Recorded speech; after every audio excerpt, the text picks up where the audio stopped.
Lucas, what were we talking about, or what do we want to talk about? Man, really, what I'd like to know is I'd like to get some advice from you, a guy who's been a serial entrepreneur. He's ran businesses, multiple businesses, and been successful in all of them, and see like what I can pick up from you. Because, man, I'm a young entrepreneur. I'm just getting into the game. I'd like to know what you think those key contributions to your success was. I know for me, one was my wife pushing me. I didn't know that I was capable of. I didn't believe in myself, but she believed and saw something else in me that maybe I couldn't see myself. I know that's something that pushed me into it, but what do you think made you succeed in the businesses that you developed? I think one of the biggest things for me personally was just vision, is seeing belief. You talked about belief. You've got to believe. You're not going to be able to stay in it long enough to win if you don't believe that you can win, right? But the thing that kept me going was the vision of where I was going. And the one thing I realized recently that I do a lot of coaching and I haven't shared as much as I should is the power of visualizing. I'll call it visualization, but I'll explain what I mean by that. Is in the beginning, I visualized where I believed I was going. I visualized the success that we would have in business. And I imagined how would I show up when I'm there? Does that make sense? Like, how would I show up? How would I spend my time? How would I interact with people? What would my posture be? What would my confidence level be? And if I believe that that's where I'm going, and I believe that when I get there, that's how I will show up, then why aren't I showing up like that right now? Why aren't I making decisions like that right now? Why aren't I, investing in relationships right now? Why aren't I responding to conflict or challenges the way I would then right now? And to me, I feel like that was a huge, and still is to this day, because I'm not where I want to be. I never will be. Right. Yeah. So, are we ever? Never. So I think that's huge. At least it has been for me, because I see people that face challenges and they react to the challenges with the level of experience they have today, with the level of confidence they have today, with the level of success they have today, instead of already believing and envisioning that this is not where I am today, is just a step along the journey.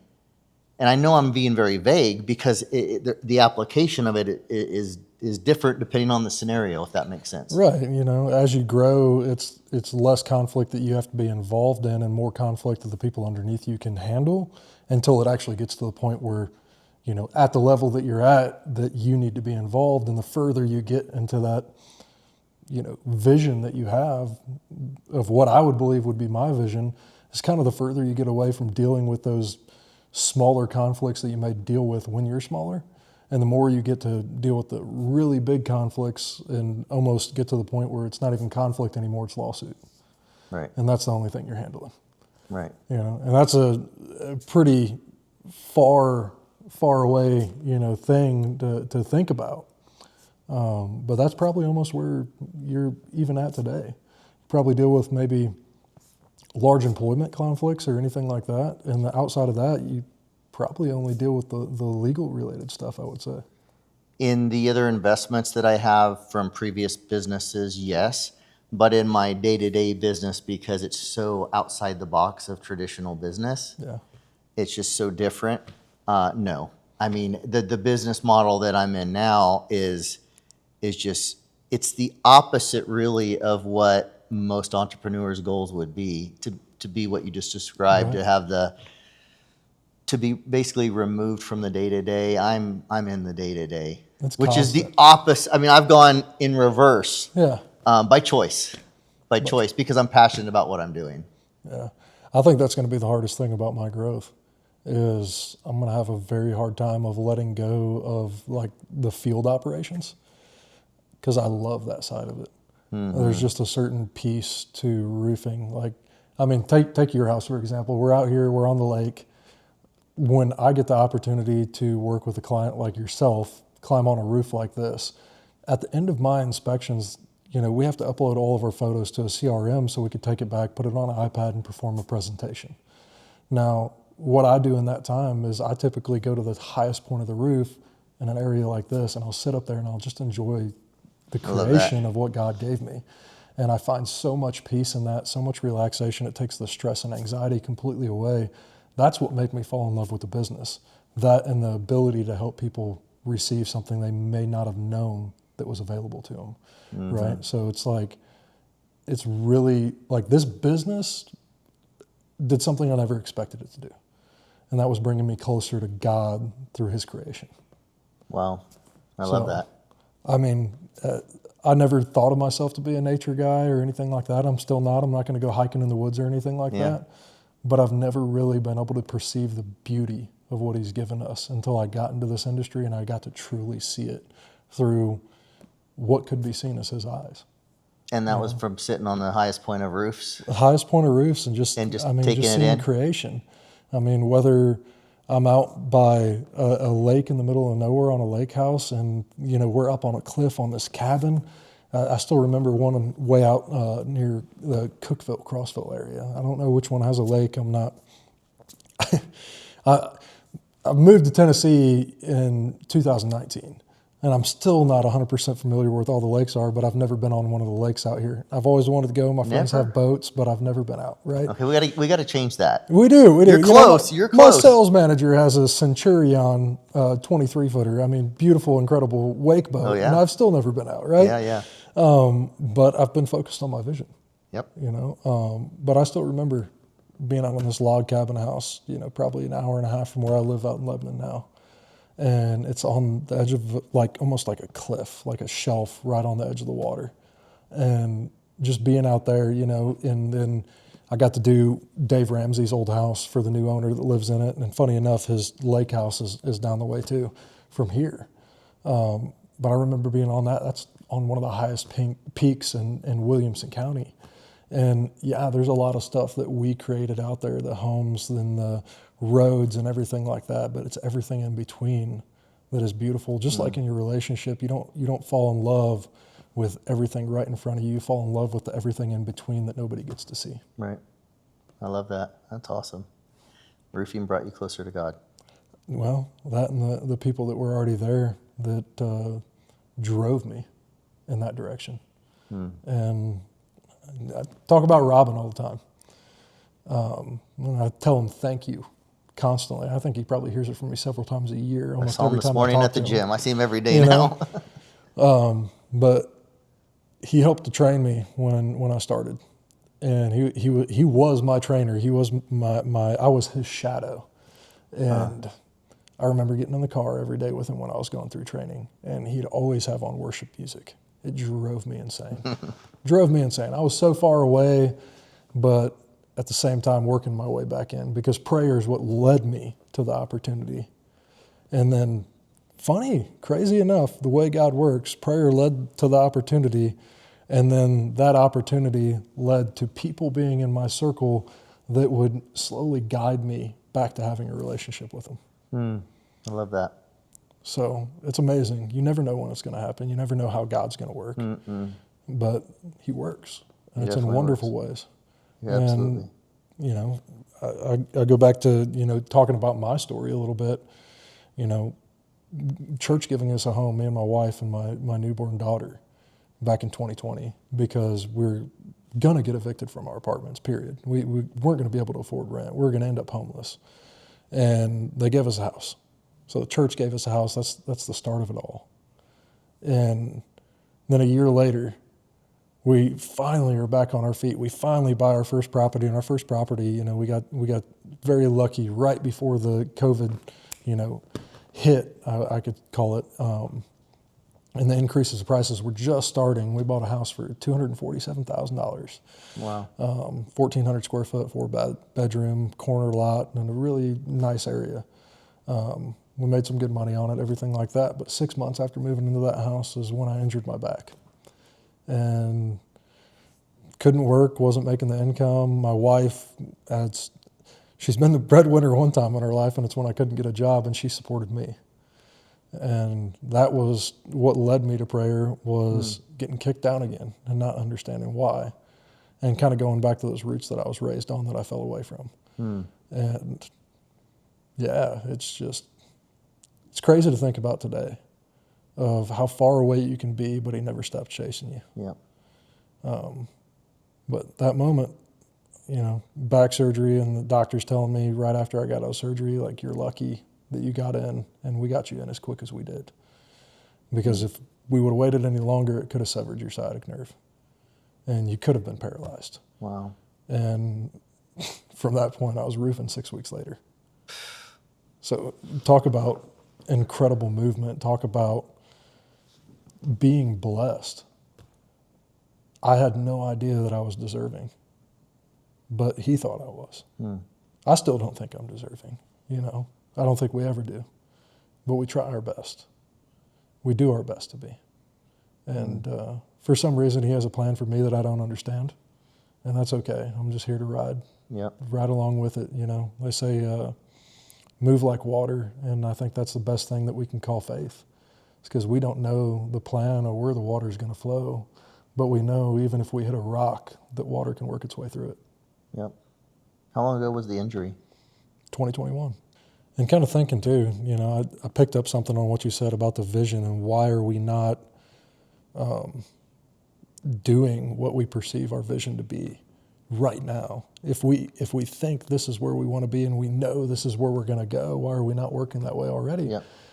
It took me back to a saying that I know you've heard, and we always were taught growing up and told by our parents and told by maybe mentors in our lives and so on and so forth, right? That we should dress for the opportunity that we want, the job that we want, not the one that we have. Right. And I think that goes more than just the way that we dress, but the way that we speak and the way that we work. Yep. Right. So. And the way we think. And yeah. Everything. Every everything. aspect. Yeah. Yeah, for sure. That was what I was thinking about the whole time you were talking about that. I'm like, Yeah. man, nothing but full circle. Yeah. Every single time. Yeah. That's interesting. So roofing got you closer to God, or God used roofing. Maybe God- said it a different way. God used used roofing. to Well- draw you to Him. Even more than that, God used pain. He likes to use pain. He used suffering. Yeah. I go back constantly to the song Firm Foundation by Elevation Worship, and that resonates with me so much, because I think that no matter how far you are away, God is always going to chase you. And you can pray and pray and pray for whatever you want, but He's never going to give it to you, because then that would be giving in to temptation in a sense. It would be gifted. You wouldn't have to work from it. You wouldn't have to learn for the opportunity that you're asking for. And sometimes, going back to the firm foundations, sometimes God has to break you down to the firm foundation to build you from when you're far away from Him. And so I think God broke me.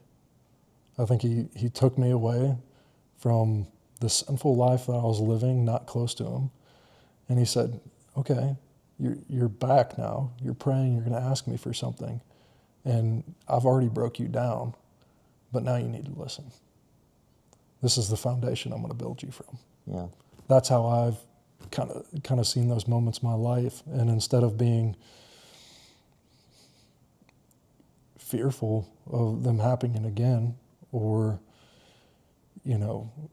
hating what happened in my life because of how bad those things were, I'm thankful for them.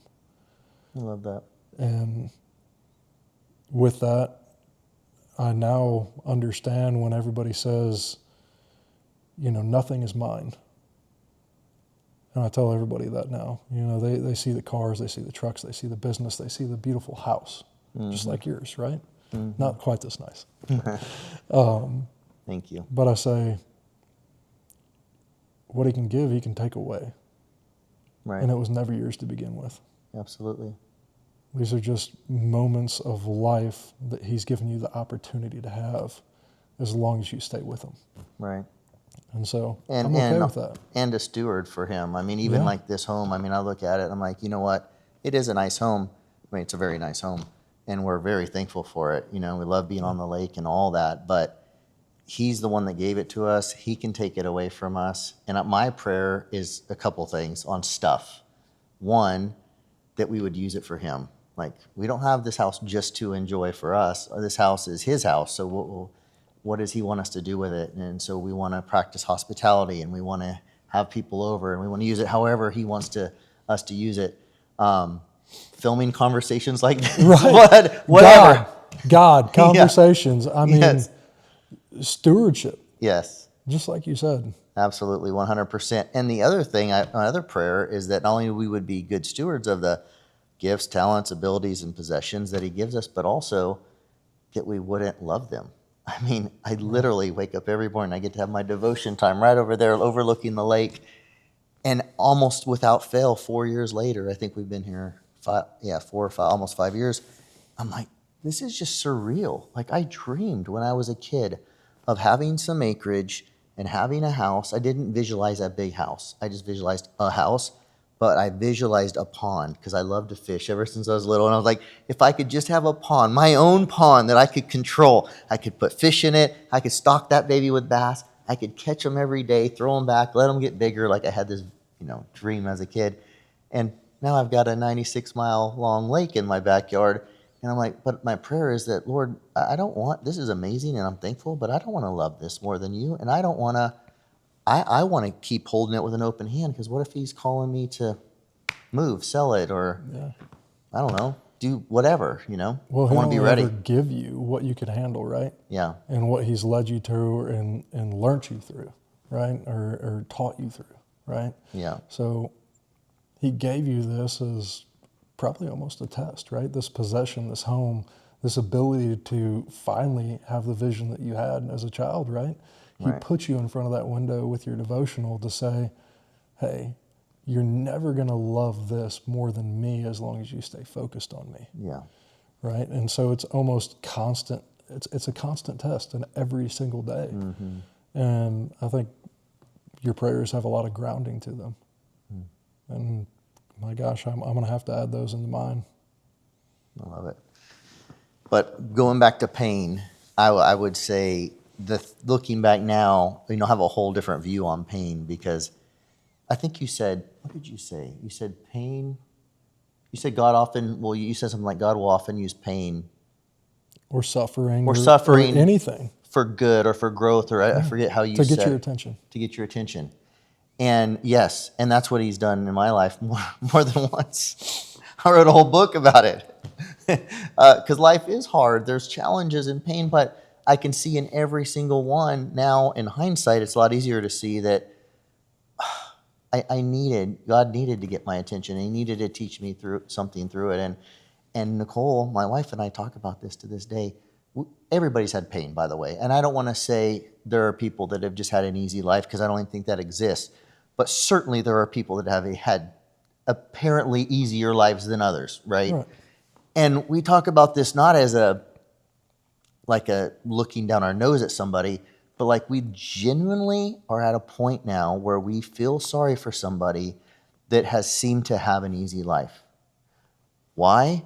Because they've missed out on so much growth and character development along the way. Because life is hard, and we know it only lasts a short. I mean, you can only go so long before something hard is going to happen in life. Yeah. That's just life. Somebody's going to die. Something's going to happen. It happens, right? So it's so, I guess, to be able to go through hard times and to be able to get through them, draw closer to the Lord, and know this has been a character development in my life. It's been a growth period in my life. It's been something that drew me closer to the Lord.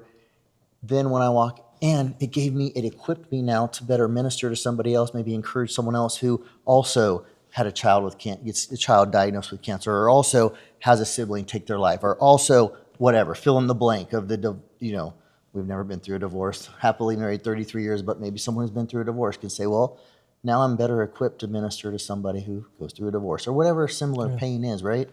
Has a back, injury, whatever it is.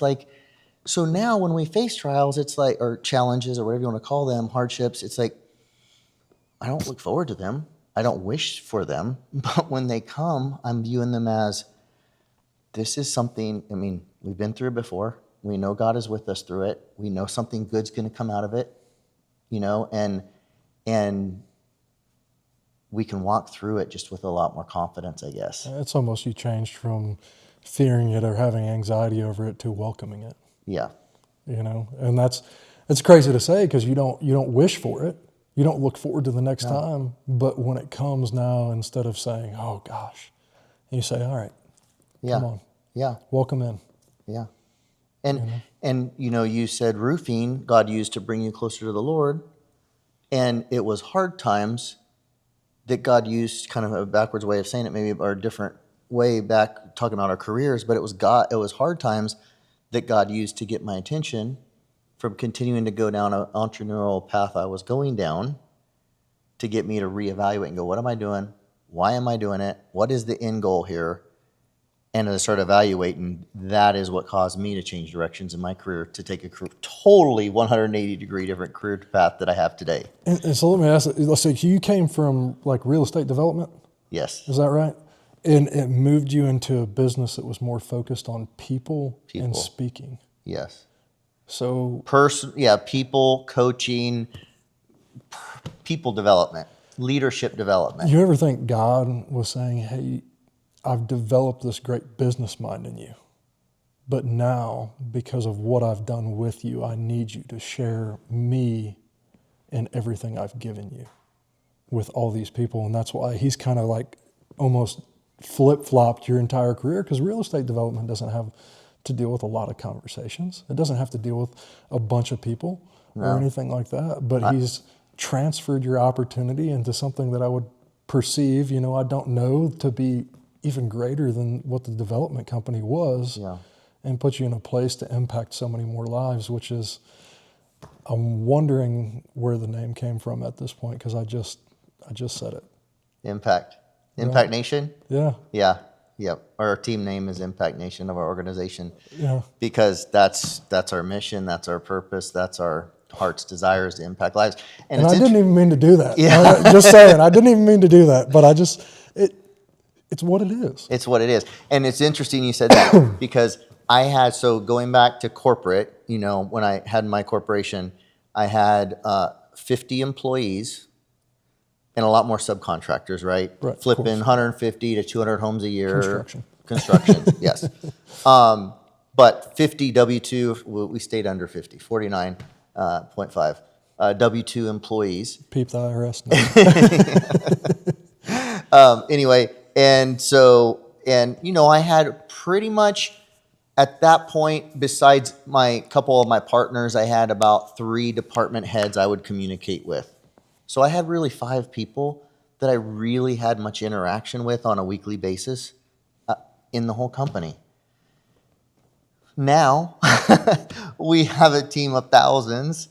Now, I don't have direct communication with thousands in a week, but the communication I have, and kind of why I said earlier, it's like I've gone in reverse from pulling out of the business and having a self-managing company, which is most entrepreneurs' desire and goal, end game, is like now I'm back in the trenches, is what I said. I think that's the term I used, is I'm communicating with, I don't know, I should look through my phone, probably 50 people a week, And it's not always about business, but it's about life and business and health and marriage and income and finances, and which has everything to do with Impact Nation. Yeah. That's incredible.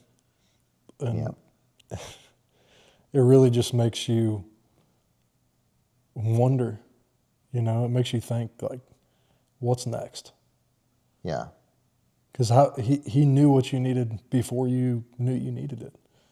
Absolutely. He knew where he was guiding you, and it's the only question you can ask is like, what's the next plan? Right. What else does he have planned? And that's why it's exciting. That's why I've been waking up at 4 a.m. every morning. I don't even know what's going on. I'm waking up at 4 a.m. every morning at 5. If I sleep in, it's 5.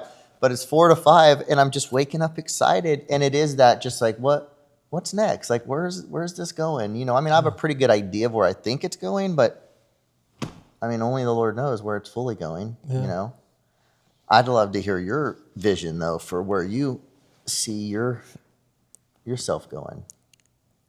I see myself going to several branches, and not branches that I do all on my own, but what roofing's giving me financially in the freedom of what life is financially, right? So like that's what the world has created. And I talked about this a lot with a sales guy the other night is, where did relationships go? Where did this life go, and why do people have such a hard time? And I'm kind of going to go off topic and back into topic here a little bit, so All I right. apologize because it just reminded me. But the only thing in our lives that is non-transactional is our relationship with God, because we don't feel and we don't see the transaction every single day. There is a transaction there, but it's not a straight feeling. Mm-hmm. So people fall in love with sales because they're transactional related people. They're not words of affirmation type, right? They're gifts giving type. I forget, you probably know the personality type I'm talking about. Or You got- like the love language you're talking yeah, about? like love language, right? So you got like words of affirmation, and Yep. you have somebody who's Like physical touch or gifts? yeah, You're talking about the gifts and stuff like that. So life has become transactional at some point in our time, at some point in human nature, to where at some point we have this thing, the thing we call a dollar or a yen or whatever you want to call it, but money, Yeah. and everything became transactional. Relationships became transactional rather than purposeful. And so now everybody in the world looks for purposeful, or not purposeful, but they look for transactional relationships. And I can understand how difficult it is to get away from that. So, I mean, really, truthfully, my vision has already started. It's already given me more than I ever expected in the time that it's given me. I've been able to start a Bible study, which I hope to continue from branch to branch in my company, that I've been able to tell my story and help others come closer to God, whether they've stayed with me or not. I've had guys who have left my company now that still reach out to me and thank me for pouring into them what God's done in my life and drawing them closer because of how their lives have changed after they left my company. And I'm grateful for that. Do I wish they could have stayed with me? Absolutely. But if I had an impact on their life, I'm thankful for it, whether they're with me or not.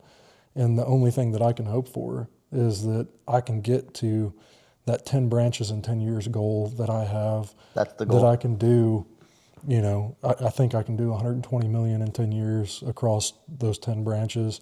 And what I want to do with those 10 branches, that I don't want to have everything to do with them. I want to be that owner that kind of steps away but is still involved, almost similar to where you're at right now. You have thousands of employees, you directly deal with 50, which is way more than you dealt with in the construction industry. But I want to have the opportunity to give back the ones that wanted to stick with me and grow with me, right? I want to say, hey, your tenure here is your opportunity there. And that's actually, it's in my compensation plan. It's in my pay structure that, hey, once you're 2 years tenure, you're qualified for a franchise ownership position. Because I don't think, based on what I know I'm capable of and what my vision is, that I'm going to be held back from being able to do, my additional branch 2 years in. By being able to do 2 branches the following year and continue to stay on that path to be able to get that 10 branches in 10 years. And do I know how it's going to work? No. But I want everybody to have the opportunity in which I had that was never offered to me or never given to me where I was before. I love that you're doing that for them.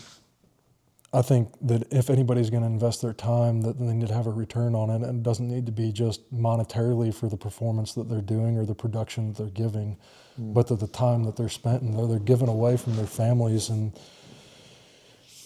I mean, that was my biggest thing that I took away from the company I came from, is that I took all this time and all this effort away from everything that I gave this company to get a monetary return, but not a long-term one. Not one that benefited my family in any way. It only took. And I say this all the time, I have 3 keys to a relationship. And one of the 3 keys is a benefit. and everything leads to a benefit with the 3 keys. One of them is purpose. So you have to provide purpose. The other one is value. So if they don't bring purpose, they can't bring value, and therefore there's no benefit to it. And if they can't bring value to you, then there is no purpose to the relationship, and therefore there can be no benefit. So for it to be a true relationship, a true friendship, a true partnership, one of those things has to happen, right? You have to have value, or you have to have purpose. And what I want to bring everybody that comes into my company for my vision and what I want to see happen is I want to bring either purpose or value to that person's life. Now, hopefully the purpose or value that I'm going to be able to bring to their life is going to be not only with what God's given me that maybe I'm able to give to them is to follow his word, but also give them the ability at a future so much greater than time spent for, monetary giving. More time spent for something to get away from and get back to what we're truly here for. I love that. What's been the hardest thing that you've faced so far in your life at this point, or in business, either one, just personally or professionally? Would you say was the biggest? Is there one big challenge that has been the biggest trial or obstacle that you've ever faced? Motivating sales representatives to be self-motivated and to have that vision of what this opportunity can provide. It's 100% my biggest challenge right now, and I'm trying Helping them catch currently. the vision, basically. Yeah, I'm trying to currently, I have a couple that have done it, but I have a lot that have all the potential that they're not going after it, and I can't for the life of me understand why.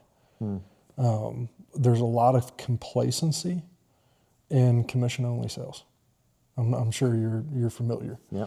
Because there's a lot of freedom that comes from it, right? Right. And so I think that's a big problem that I have is providing people a great opportunity that gives them freedom up front.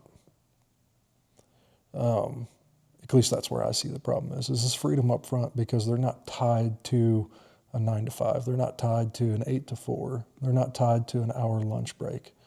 They're tied to what they do every day, what they choose to do. And so the hardest thing that I have is trying to get people to see that you can't treat this anything different. We're not going to hold you to a 9 to 5. We can't, based on the way our structure is set up for our reps. But that they need to hold themselves to it. They need to be accountable to their own actions because a pure commission-only position is what we offer, and what that is business. And the reason we structured it that way is because we know with our vision, we have to teach them how to be leaders in their own personal business first before they can be leaders in ours. And are you saying they're satisfied with their income level and No. don't desire to grow it? No. They're not satisfied with their income level. No. They want more income. They're just not willing to put in more effort. Right. And that's the thing that I can't comprehend because without the effort put in, you're never going to get the production that's going to give you any income level. So do you think it's a belief problem or like a vision problem? Like they I don't believe? know what it is. And the reason I say that is because I have people on my team right now that are struggling. And I mean struggling to the point of Financially struggling? financial, like repossessed cars, not being able to pay bills, wondering if they're going to make the next month's rent, and they won't leave. They won't do what would be best for them and even get a part-time job to make it through those times. They won't even do that. So I can almost say that they see the vision so much that they're afraid to let it go. But for the life of me, I can't figure out why.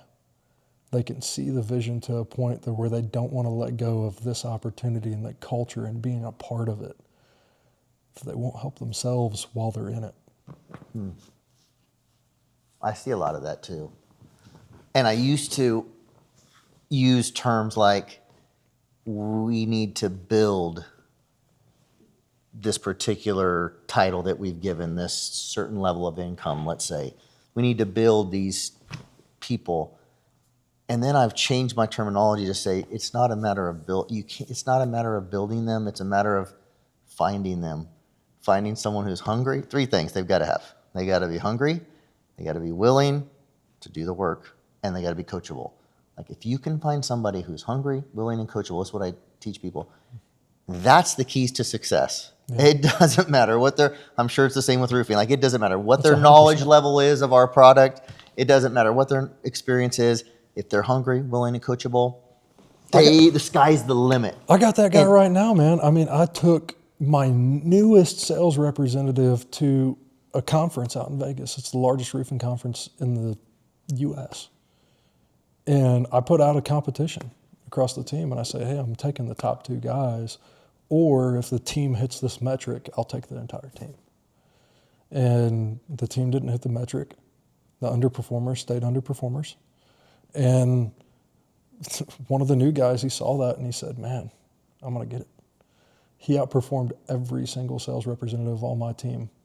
I believe it. Including my sales manager.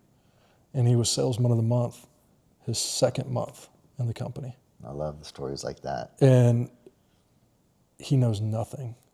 I mean, not nothing, but very, very little, right? He's knowledgeable. That's the best thing. But he's knowledgeable as if, you're a freshman in high school and you still have to learn algebra. Right. I don't know. Yeah. Maybe that's a good way to put it. Maybe it's not. But he was hungry, he was willing, and he was coachable. Those are the 3 things. And he listened. And nothing you could say or I could say to the others could inspire them. There's things we can say to inspire them and motivate them, but nothing, I'll finish the sentence. There's nothing we could say to motivate or inspire more than, I don't think, than a new person coming on board and lighten it up like that. Yeah. When they can look to their side and go, he doesn't know or she, whoever, doesn't know half of what I know, hasn't been here half as long as I have, and just smoked past me. It shows them what's possible. Let me ask you a business question. With what I'm dealing with, I have, I'm going to say 5 or 6 guys that perform, they're willing, they're putting in the work. Some of them just need a little bit more, personal education time, some one-on-one time to really develop them, right? Mm-hmm. And I'm sure you have people like that in your business that you're like, I can see they're willing, I see they're putting in their time, but they're not maybe closing here or they're struggling here. And if we can just develop that side, then we got our guy. Right. And then the rest of them, for me, are ones that are seeing this guy, and I guess they're almost feeling sorry for themselves. And for me in business, my sales representatives, they're subcontracted 1099 employees, or not employees, but 1099 subcontractors. And that's how they sell for us. What do I do with those people? If I've given them the time, if I've had the conversations with them, if I've pushed kind of the playbook back into their mind over and over again, I've told them that this is what you got to do, this is what you got to do. And they're consistently not doing it. Now, my question is derived from they don't cost me anything. I was going to ask that clarifying question. Not that they don't cost me anything. They cost me very, very little. Yeah. Right? And they'll still pull a rabbit out of the hat every now and again to where they're not really pushing me in the negative, but they're not necessarily beneficial to the business either. Do I cut them all? Because I've held on to several of them for several months, not 2-3 months. Like I've held on to some for 4, 5, 6 months because I see that they're still a benefit for me, that they're not costing me money, they're still making me money. But the negative effect I see is the possible detriment that it could cause the team by having that complacency in there, and those higher performers seeing these guys down here still getting through, still being part of the team. And then the other negative thing that I see is maybe a new guy coming in and seeing a guy that performs, but performs at a low level, not at the level that he could, but maybe he's just satisfied with his income. And then latching onto that guy because the culture is great.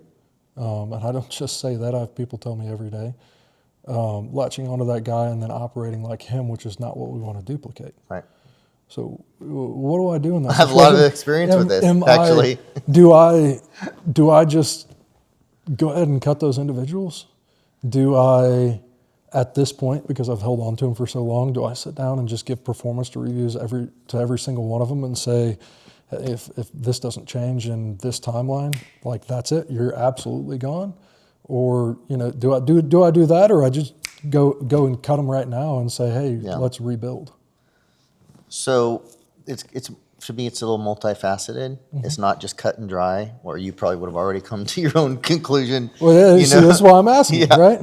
But some factors I would consider is, and I think I've heard the answer to this first one already, but culture trumps everything.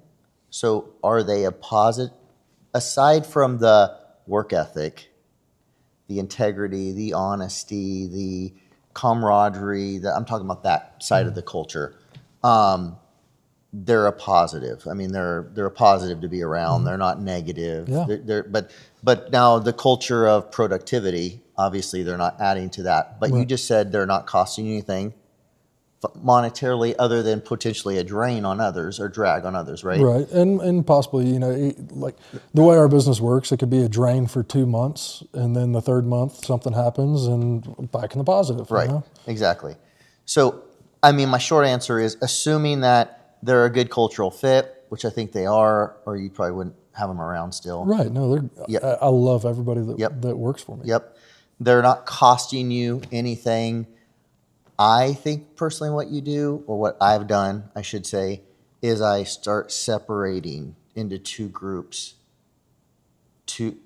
based on performance, instead of, let's say, one weekly sales meeting. I don't know how you do it, but one weekly sales meeting with everybody, or however often you do this. Well, maybe it's two.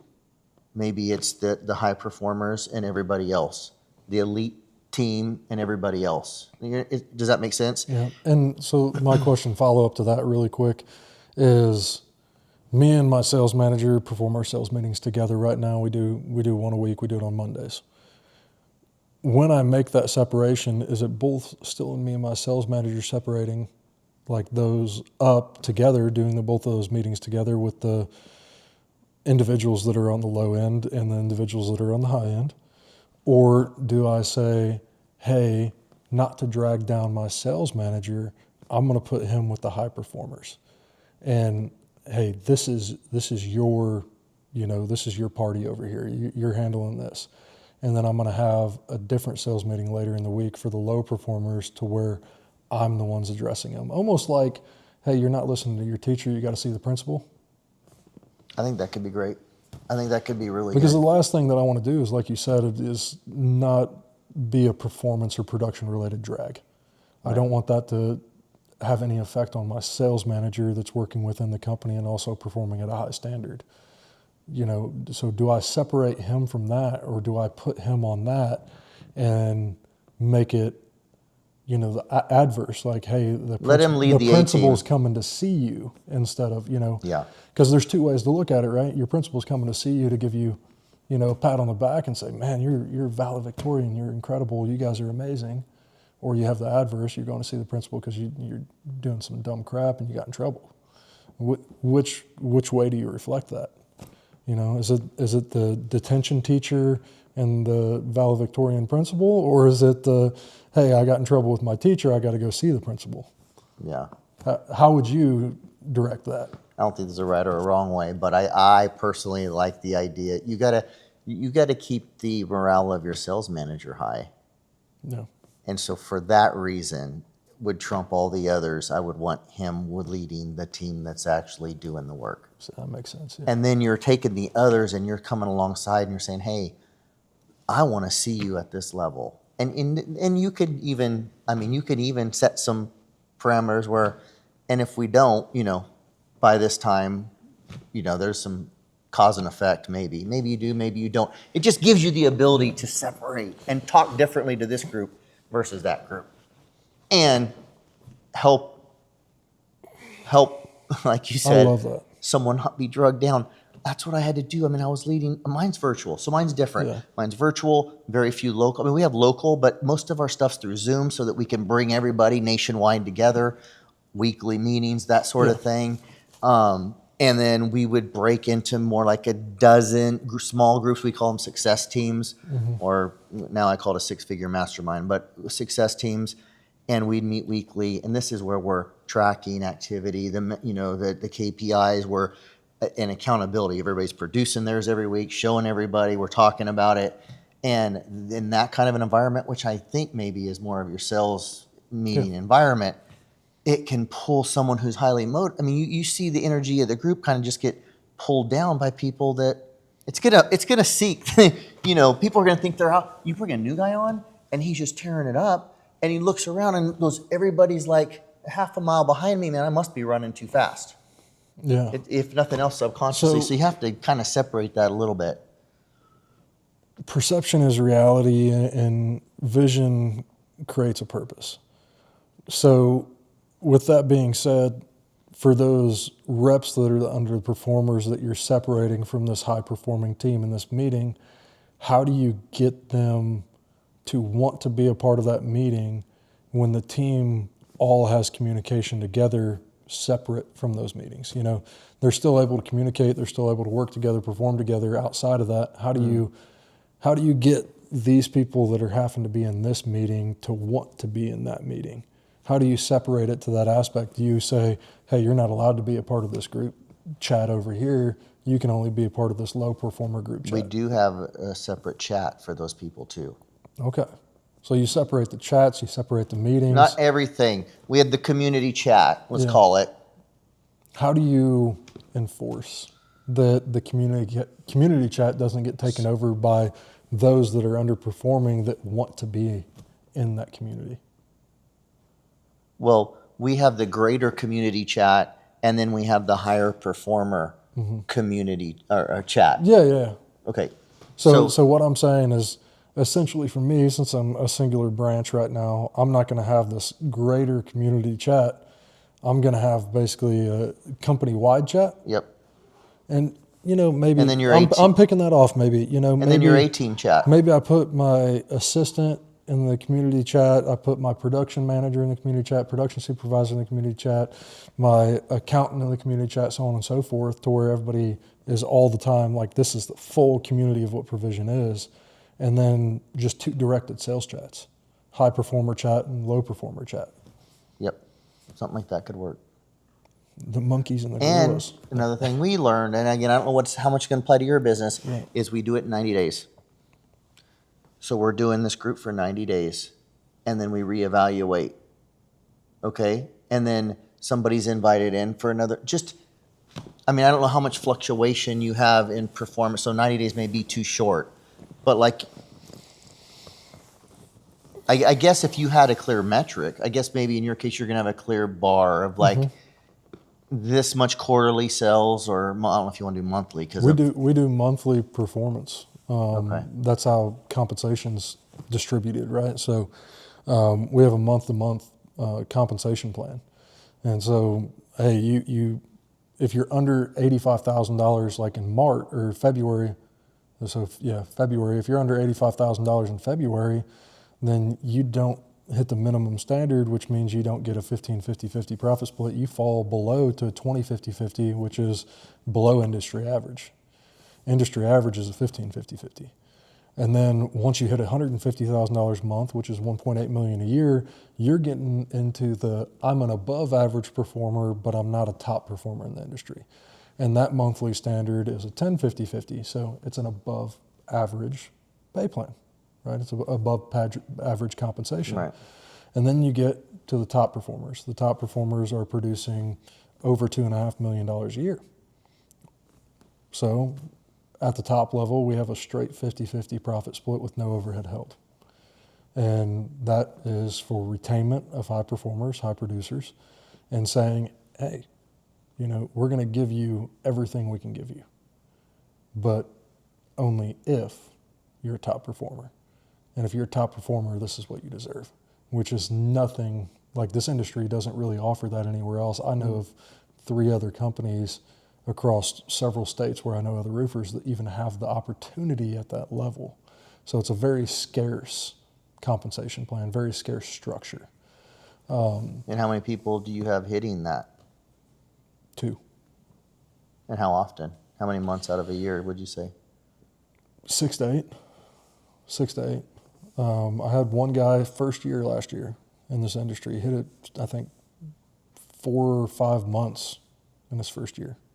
Wow. Hit that top level. So, like, incredible, That's awesome. right? He ended up being my sales manager. But also, he became my sales manager not because he was a top performer, but because he had prior leadership training. He is in management before, he was in law enforcement after, which is so much to do that people oversee to do with effective communication, right? Effective enforcement and effective communication. And then he has managerial background from restaurant industry. So managing people, speaking with people, doing performance reviews and so on and so forth. So he has 2 different levels of what is required in great leadership, and then he was a high performer, which brought everything full circle Brought to it all me and together, said, yeah. hey, Yeah. this guy is full That's opportunity awesome. at an incredible sales manager, right? And he's done well, he's performed well, he's trained some great guys.